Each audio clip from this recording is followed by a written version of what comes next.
All right, Pete Lapp is a former, retired now FBI special agent. He joins us here on the Can We Please Talk podcast to help us dissect everything going on with the Trump FBI DOJ investigation. Pete, Mike, Leon, Nick Severi, thank you so much for hopping on the podcast with us.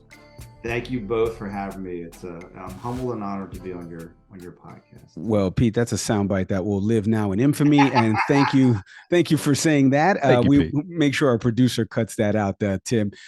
Pete, I want to ask you right off at the top, because I was mentioning to you off air that we have a mutual friend, Frank Figluzzi, the former FBI assistant director, who's now an NBC security analyst, and we were talking with him, and we wanted to get a little bit more into the weeds on the Trump, FBI investigation. Obviously, now with the special master, it's been kind of held up. But I want to get at a 30,000-foot view from you. Has there been anything stunning, anything going as expected from an investigation standpoint, as you kind of read the tea leaves, maybe talk to some of your former colleagues, et cetera, et cetera? Anything stand out of note to you? Or is this just kind of run of the mill? Hey, the FBI has something. They don't just show up at your front door. Well, let me give you a little bit about my history. I spent time at the Washington field office here in DC in the espionage branch. This is the case that's being worked primarily out of the espionage branch at the field office, but not for retiring. I possibly could have been drawn in to work this investigation. It's part of the counterintelligence program at the Washington field office, but it's specifically in a group of squads that work nothing but espionage and espionage related violations or allegations. And that's important because they're kind of on a wall between counterintelligence, with the focus not being necessarily a prosecution, and criminal, which is obviously a focus. They're kind of in that national security counterintelligence, but criminal could go criminal very quickly. The Hansen case, the Myers case, the Ames case, the Snowden case are all worked out of that Washington field office espionage branch. So very professional, very diligent people, very used to working with FISAs and also grand jury and criminal search warrants.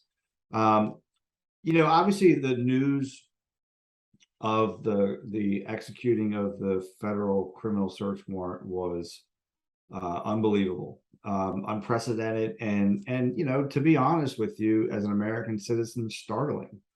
It was obviously something that we have never experienced in modern times, where a former president's house is being searched by the FBI as part of a court-approved criminal search warrant. And I think that was startling enough to me.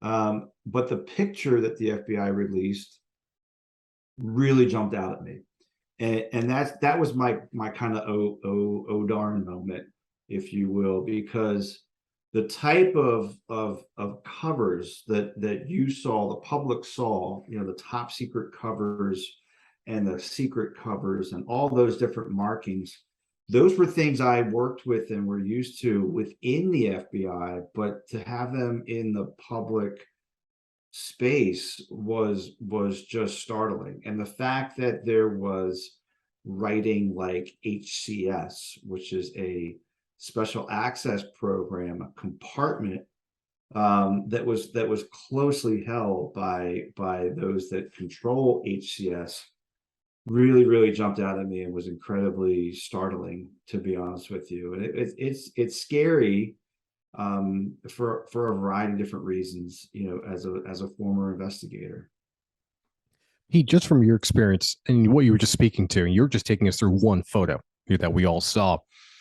Early on, the word espionage has been thrown out. That's been brought up as a potential charge here.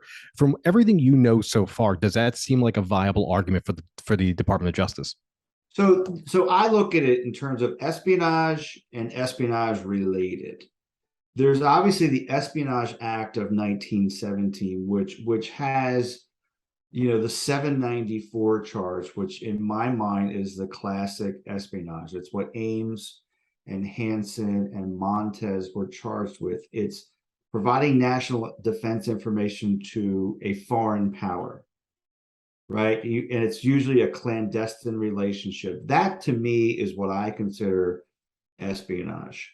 Espionage related is not insignificant, but it's more of a Snowden fact pattern, if you will. It's a Sandy Berger fact pattern. It's a General Petraeus fact pattern. I mean, he was charged with what I would consider to be espionage related charges of mishandling classified information. He didn't commit espionage. He didn't provide it to the Russians, the Chinese, or the Cubans.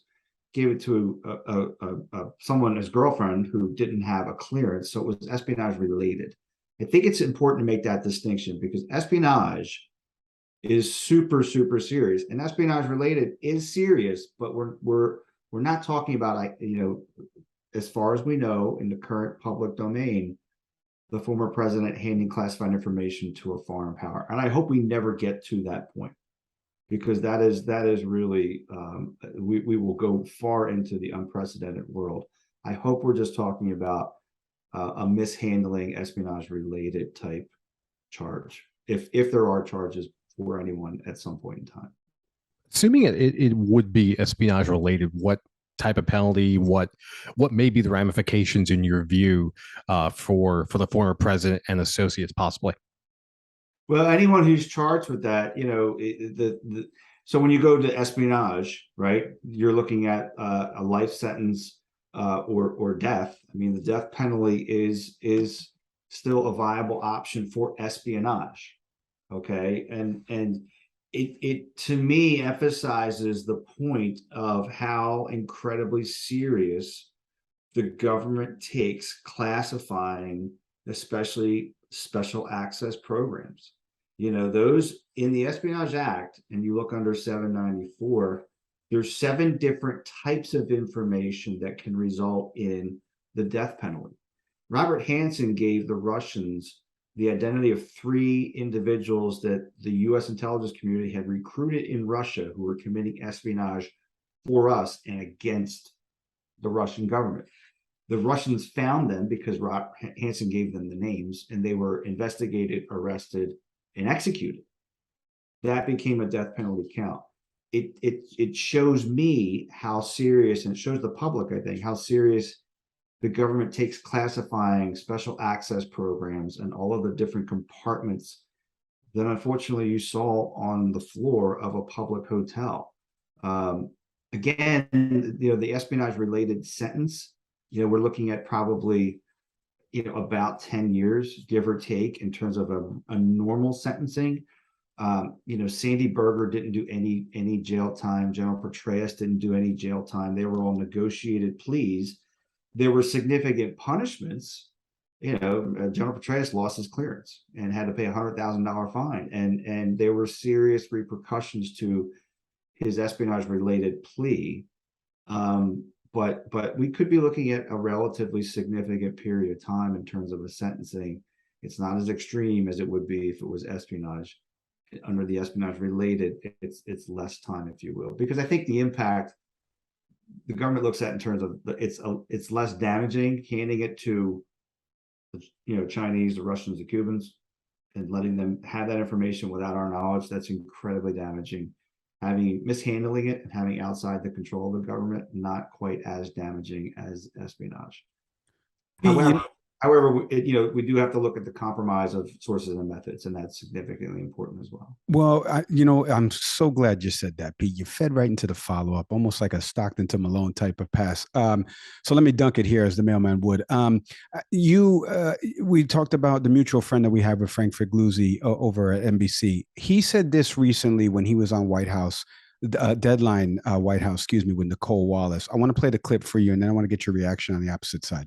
In fact, I'm going to say something here that really I don't think I've heard talked about yet in this busy day, which is this information and these markings indicate it's so sensitive that it's going to become problematic to prosecute Trump for this. I have had numerous cases in my career, and I, as AD of counterintelligence, I oversaw all espionage cases where certain 3-letter agencies came to us, Nicole, and said, yes, you caught the guy, but this can't ever see the light of day, and we're not going to support a prosecution. And then, we go back and forth. Well, Let's give everybody a clearance. Yes, okay, you can do that. Let's do this in camera with the judge.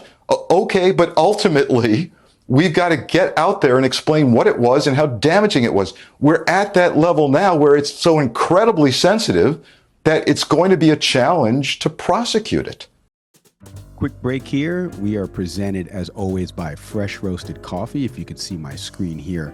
Fresh Roasted Coffee since 2009. This Pennsylvania company has been delivering fresh roasted coffee. You can check out their website at freshroastedcoffee.com or shop them online through a bunch of different places. I'm going to read you something here, Nick. They roast the freshest coffee beans using the most eco-friendly roasting technology on earth. I happen to have a cup right here, fresh roasted coffee. I always record with it. Nick, why don't you tell the people, you're a coffee snob, why don't you tell the people why they should head on down to freshroastedcoffee.com and buy some of this amazing coffee? First, Mike, let's talk about flavors. You know, if you are a single origin kind of person like you and myself, they've got you. If you are a flavor person, they've got you as well. Flavor packs, individual items as well. And it's not just coffee, folks. You can also get tea. My wife's a tea drinker, so freshroastedcoffee.com's got her too.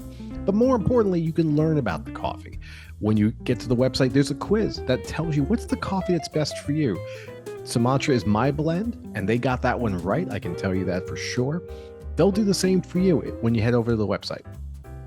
freshroastedcoffee.com. Go to our episode description right now. There's a link right there, and at checkout, you're going to get a discount for this amazing tasting coffee. Head to freshroastedcoffee.com today. And now back to the show. So, Pete, in your estimation, obviously, I saw you nod your head. Obviously, Frank is right, but there's this two-lane street here as a just an American citizen. You were mentioning this before. If nothing happens here, right, and we get the espionage adjacent, right, or related, and there's no real penalty for the former president, then, you know, kind of it's a bad precedent going forward. But if we get the espionage part of this, we could get a lot of this stuff playing out in the legal realm. And like Frank said, now you get sources and methods that are compromised. Is he right?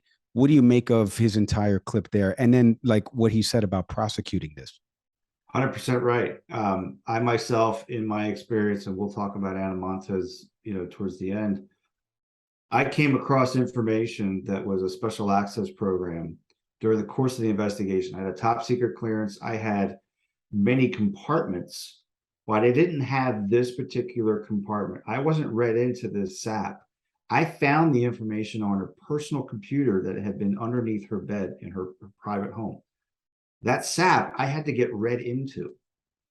And although it was on the desk of Fidel Castro, I didn't have the right clearance to read it, even though I was reading it. I had to get read into it. We couldn't use that. We used it towards prosecution, but we had to redact most of the good stuff.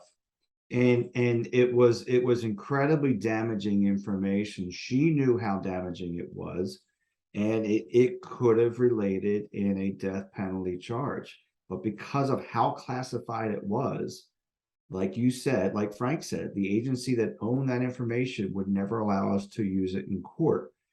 We're probably seeing that with the information that was on the floor underneath of the cover sheets. We're going to be lucky if we find, and my friend Brandon Van Greck calls it the Goldilocks document. I didn't invent that phrase, he did. The perfect document that's classified enough, but not too classified where we're going to negatively really impact a source or a method, and that we can declassify the right way, the appropriate way, not thinking about it or magic wands, but actually going through a process, and then use that towards a prosecution. That's the hope, that there's something there. And don't get me wrong, there are conspiracy folks that will still say, well, it wasn't really that classified. If the current administration declassifies that information, what was the big deal? But my fear is, and I think we're on the same page, that all that stuff is so classified that it will never see the light of day, and there won't be some kind of disclosure of charges to anybody, that this case just kind of gets closed because that information is so sensitive. And let's be honest, presidents don't get run-of-the-mill information. They get the best of the best intelligence that the U.S. government has. They may not need to know the name of a source that's under the HCS. They may not need to know the name of that individual, may not be given the name, but they get really good intelligence as commander-in-chief, and therefore everything that was on that floor, I suspect, is really, really good intelligence, and therefore probably going to be a challenge to find something, that nugget, that Goldilocks, that can be declassified for use in some prosecution of someone. In your own experience, have you ever encountered something like that before, where someone has mishandled classified documents? So I also worked the Sandy Berger case. I searched his office. He was an attorney, and when we executed a criminal search warrant, much like was done in Mar-a-Lago, I went to his office to do a search to look for classified documents. In that case, we were looking for very specific documents. He no longer worked for the government. This was part of the 9/11 Commission, and he was doing research to help answer questions for the 9/11 Commission. So he retained his clearance and was looking through classified documents at the National Archives, the same organization, the same agency that is, kind of in the news with former president. And he stuffed some classified documents in his sock as he was leaving the National Archives, a skiff.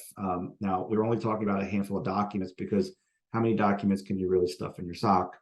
Not many. But yeah, I was a part of that investigation. I wasn't the case agent, but I assisted with it. And the facts are there are some similarities in the facts and what we're seeing in Mar-a-Lago in terms of a mishandling of classified information. Again, espionage related versus espionage. And I think that's a key distinction that hopefully we can help the general public make through your podcast. There is a big difference between espionage and espionage related investigations. Pete, early on, when the FBI had executed the warrant, one of the things we heard from the former president's camp, supporters, were erroneous and evasive statements such as evidence was planted. That was a popular one that had been put out there. As a former member of the FBI, and again, thank you for your service, how does someone like that, how does that make you feel? I mean, here's a former president and supporters of him basically denigrating your office and the work you've all done. What was your reaction when you're hearing those kinds of accusations initially in response to the FBI executing its warrant? Unfortunately, I've become numb, to be honest with you, about the former president's criticism of the FBI. It's been going on for the better part of almost 6-7 years now. I'm not surprised. I know some of the agents I know personally. There were 2 agents who were actually doxxed, whose names were on the inventory, the search inventory, and was left a copy at Mar-a-Lago. 2 agents had their true names on there. The court redacted their names when they unsealed that part of the search warrant. But somehow Breitbart got a copy of it, and 2 agents who I know personally, who are good people, I've had lunch with them. Their names are out there and being slammed by folks. That's the part that's disgusting to me, and highly disappointing. FBI agents and employees, they work hard every day to protect the American people and uphold the Constitution. I can guarantee you none of these agents that are working this case, I was privileged to work a big case that ended up making the news and being part of a story that hasn't gone away. That's a career case. None of these agents are looking at this case going, wow, I really can't wait to work this case because this is going to be great. They're doing their jobs. They answered the phone, or it's on their squad. The allegation landed on someone's desk in some squad and said, here's an allegation, we have to follow it, go do your job. And they're just doing their jobs. And that's the frustrating part, because I know them personally. I'm not above criticizing the FBI where they need to be criticized. This is not that case. This is not that case. And these are good people that are working this investigation and doing the best that they can. They're just following the facts and letting them take take the investigation where it goes. And we have yet to see where that's going to end. But my heart bleeds for them because, you know, they're just trying to do their job. And some of them in the course of doing their job are being doxxed and becoming public. And it's a lot of ugly stuff out there that's disturbing. Yeah, that's for sure. Pete, you know, you are continuing the trend of setting it up almost like a T-ball coach setting it up and a 4-year-old hitting it out of the park. So I want to follow up because the two things before we get into your case with Ana Montes, the career case that you alluded to.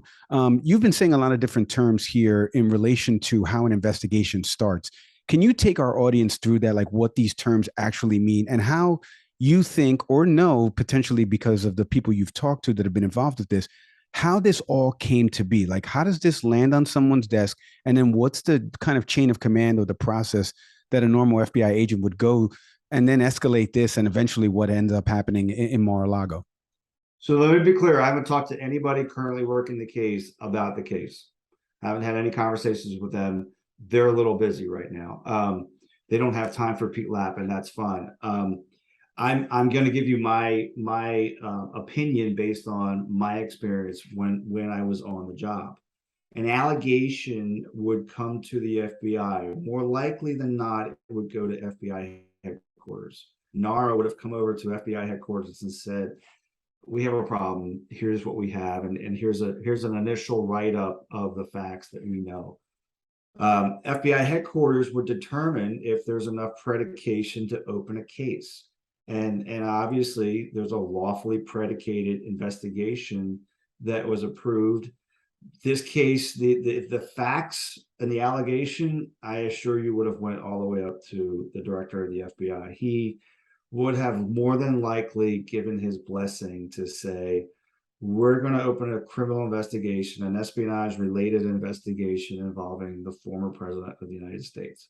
So that case, then, what they would have looked at in terms of what office should work it, with NARA being in DC, kind of like with Sandy Berger, it made sense that Washington Field was the office of origin, the OO. And then obviously because of Mar-a-Lago being in Florida, they would have received help in executing the search from the Miami office. There's probably leads that are being run out of different field offices, but there's, you know, a supervisor who's running this case. There's a case agent, there's maybe 2 case agents, and there's a number of people that are working this, following the leads, doing the interviews. Maybe they're looking at CCTV if there was coverage down in Mar-a-Lago, trying to piece together the story, looking to identify all the facts. That's all they're trying to do, is identify the facts, understand everything that could be known. And I assure you that this is probably the most scrutinized investigation the FBI has ever undergone by FBI senior leadership, by DOJ senior leadership, by the Attorney General himself, more than likely. I can't think of another. There have been bigger investigations. 9/11 was a huge investigation because it you know, every field office was running leads and the impact. But this is certainly, in my opinion, the most scrutinized internal investigation probably ever to have undergone. The 302s of every interview are being reread and reread and reread and made sure that every T is crossed and I is dotted. There's no question. Yeah. I mean, I can't imagine. You know, you would know better than us, Pete. Well, let's talk about a case. This is not a fun case because of that. Right. Agent, you have oversight. You know how you have bosses. You know you have headquarters managing you. This case has 1 million bosses, and it's not enjoyable. I did not have this kind of experience, and I'm thankful. Yeah. Well, let's get into your experience because like you were mentioning before, and you're writing a book about it. Tell us the story behind Ana Montes. I alluded to it at the beginning of the segment. She was a former defense intelligence analyst for the U.S. She was doubling as a Cuban spy. She was charged in September, as funny enough, in 9/11 in 2001. A lot of people may not know about this insane story. I told you I was Cuban American, so I do happen to know a little bit about it. Why don't you tell our audience about it and the subsequent book that's coming out about it? Well, thank you. 10 days after 9/11, the FBI arrested a woman, which is rare, for committing espionage against the United States for Cuba. Again, very rare. She was the senior analyst at the Defense Intelligence Agency at DIA. And DIA is kind of like the CIA for the Department of Defense. They collect military intelligence. They analyze military intelligence for DOD. Part of the intelligence community. And from day one, when she walked into DIA in 1985, she was a fully recruited agent of the Cuban intelligence service. The only reason she went to work for the government was to spy for the Cubans. Again, very rare. Most of the spies that we've arrested over the years, Hansen, Ames, Pitts, etc., they all start loyal, take the oath, go through the training like I did, and then something happens down the road and they flip. Her goal was to go to DIA, and every day she worked really for the Cubans and not for the United States. So about a year ago, I decided to write a book about her. I've called it the Queen of Cuba because her reputation within the intelligence community was that she was the Queen of Cuba. Malcolm Gladwell actually wrote a chapter in his book called Talking to Strangers, called the Queen of Cuba. I swear, Malcolm, I did not take it from you.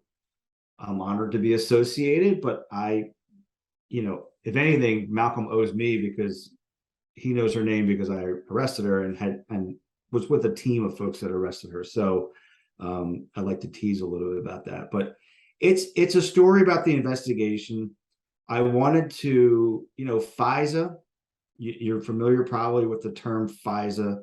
It's been in the news, with Carter Page and the FBI. Not a good news story for the Bureau. There were a lot of mistakes made, and this is not a political observation. This is an observation that the Inspector General made for the Department of Justice about the FBI and the Carter Page FISA. We used FISA in the right way with Montes, and it was critical to helping us prove the case. So it's an invaluable tool for the FBI to have. It's an important tool. And the public needs to know that FISA came as a result of the illegality that J. Edgar Hoover and his FBI conducted against people like Dr. King and Black Panther Party and a whole bunch of other folks where he illegally tapped their phones and did some things. And that's the origin of FISA. So I wanted to tell a good news story for the Bureau. Obviously, timing is very good because espionage and espionage-related investigations is in the news. The interesting thing, if I haven't already said enough interesting things, she gets out of prison on January 6th this year. And she was sentenced in a plea agreement to 25 years. Although it's only been about 23 years, she's getting time off for good behavior. And actually the sentencing reform that President Trump signed reduced some of her time as well. It's unusual, if not extremely rare, for someone of this caliber who did this much damage and this much notoriety, at least within government. I know the general public isn't necessarily aware of it. Ana Montes is not a household name yet, but it's incredibly rare that someone of this magnitude ever walks out of prison. Hansen will die in prison, and Rick Ames will die in prison. They have a life sentence, and Ana Montes will leave on January 6th. She's going to do the, she'll remake a scene of Shawshank Redemption where they open the door and they give her little suitcase, and she walks out and they close the door and they say, "Okay, you're free. Good luck getting to wherever you're going next." And she'll be living among us, which I don't know how I feel about that, to be honest with you, because she hates our country. She hates what our country does in parts of the world. But you're now going to live in the United States for the perceivable couple of years, or how long you decide to live here, or however long you live. So it's just going to be interesting that we have a convicted spy of that magnitude living among us somewhere, and it should be kind of interesting how she's treated by her neighbors, family and friends, people that she comes in contact with. Well, we're interested to read the book. I know I am. Like I said, I know the story of Ana Montes. Obviously, I'm not a Cuban spy, everybody, so calm down. Don't write me any letters.